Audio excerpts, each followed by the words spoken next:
পশ্চিমবঙ্গের ঝাড়গ্রাম থেকে 15 কিলোমিটার দূরে জাম্বনি জঙ্গল পেরিয়ে ডুলুং নদীর পাড়ে 450 বছরের এই পুরানো রাজবাড়িটি একটি দুর্গ প্রাসাদ হয়ে আজও দাঁড়িয়ে আছে অনেক ইতিহাসের সাক্ষী হয়ে। এই চিল্কিগড় ছিল রাজা গোপীনাথ সিংহের রাজধানী। ধলদেব রাজবংশ বনের গভীরে এই রাজবাড়িটি মারাঠাদের আক্রমণ থেকে রাজপরিবারকে রক্ষা করবার জন্য নির্মাণ করেছিলেন। এর প্রতিষ্ঠাতা সূর্যবংশীয় রাজা জগন্নাথ ধবলদেব।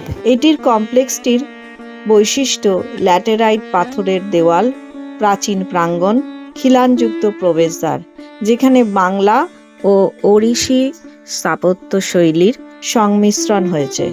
এখানে আছে শিব মন্দির, গায়ত্রী দেবী মন্দির এবং কৃষ্ণ মন্দির।